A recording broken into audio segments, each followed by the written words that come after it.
ছানার কোপ্তা বানাবো, তাই জন্য ছানা আমি বাড়িতে বানিয়ে নিয়েছি। এটা 2 লিটার দুধ আছে, এটা ছানা বেরিয়েছে 2 লিটার দুধে এতটা ছানা বেরিয়েছে। আর এখানে এই উপকরণগুলো নিয়েছি, এখানে নিয়েছি একটুখানি কাজু গুঁড়ো, একটুখানি কিশমিশ কেটে নিয়েছি, একটু ময়দা লাগবে, একটু আদা বাটা, আর একটু তেজপাতা, গোটা গরম মশলা, গোটা জিরে, আর এখানে পোস্ত নিয়েছি, ঘি, আর বাকি যে মশলাগুলো লাগবে সেগুলো নিয়েছি, এবার পেস্ট করে নেবো। আর টমেটো নিয়েছি, আর তেলে যে রান্না হবে সেই তেলটা নিয়েছি। তো যা যা নিয়েছি সেটা আমি পরপর করে দেখাচ্ছি। নিরামিষ দিনে ছানার কোপ্তা খেতে খুব ভালো লাগে। ছানার মধ্যে দিলাম আমি জিরে গুঁড়ো, এই চামচের 1 চামচ, আদা বাটা, এটা ওই 1.5 চামচ মতন আছে। দিচ্ছি আমি নুন, দিচ্ছি আমি এখানে কাজু গুঁড়ো,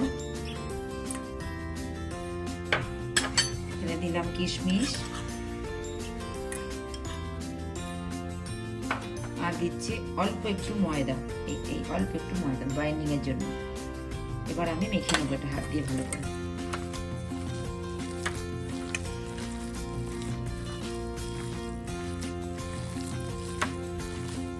মাখাটা যেন খুব সুন্দর হয়, তেলে ভাজার সময় যেন ভেঙে না যায়। এখানে একটা গ্রেভি বানিয়ে নিচ্ছি। দিলাম টমেটো, কিশমিশ, কাজু বাদাম, দিলাম একটু পোস্ত, আর লাগবে না, একটু দিলাম পোস্ত, দিলাম আদা দিলাম এই 2 চামচ গ্রেভির জন্য, আর দিলাম এখানে জিরে গুঁড়ো, দিলাম একটু লঙ্কার গুঁড়ো। এবার আমি এটা পেস্ট বানিয়ে নেব। ফ্রাই প্যানে তেল দিলাম ভাজার জন্য। এই বলগুলো তেলটা গরম হয়েছে, দিয়ে দিলাম। দিদি রোদে এই ছানার কোপ্তাটা বানাচ্ছি। দিদি বললো একটা ছানার কোপ্তার রেসিপি বলতো, তো আজকে তার অনুরোধে আমি এটা বানাচ্ছি।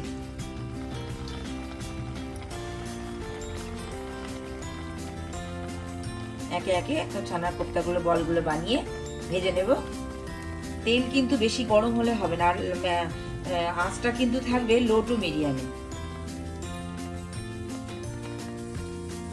একটা পিঠ ভাজা হবে, তারপরে আস্তে করে উল্টাতে হবে, খুব নরম তো।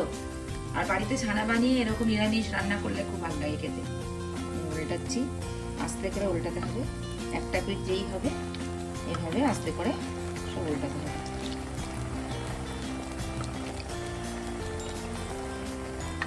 প্রত্যেকটা এরকমভাবে দেখে উল্টে নিতে হবে। কি সুন্দর হয়েছে না বড়াগুলো। এবার এগুলো একে একে আমি তুলে নেব এর মধ্যে। কি ফুলেছে এই বড়াগুলো। তেজপাতা, গোটা গরম মশলা, জিরে অল্প, এক ফোড়ন দিলাম, অল্প একটু হলুদ দিলাম যাতে না ছিটকায়। এবার এখানে বড়াগুলো ভাজা হয়ে গেছে, বড়াগুলো ভাজা হয়ে গেছে। এটা এই 1-2 মিনিট মতন ভেজে নিলাম। আর এখানে এই পেস্টটা যে বানিয়ে রেখেছি ওটা ঢেলে দিলাম। আর এই কোপ্তা টোপ্তা একটু মিষ্টি স্বাদের একটু চিনি দিলাম, অল্প একটু চিনি দিলাম। এই কোপ্তাগুলো ভেজে এখানে রেখেছি। ভালো করে মশলাটাকে কষবো, যে তেল ছেড়ে আসবে সাইড থেকে। তারপরে আমি একটু যে মশলার বাটিটা আছে ওটা ধুয়ে জলটা দেবো। মশলা কষা হয়ে গেছে, বাটি ধোয়া মিক্সি ধোয়া জলটা দিয়ে দেবো। এবার এটা ফুটবে, তারপর কোপ্তাগুলো দিয়ে দেবো। কোপ্তাগুলো মিশিয়ে দিচ্ছি এবার এইভাবে। কোপ্তাগুলো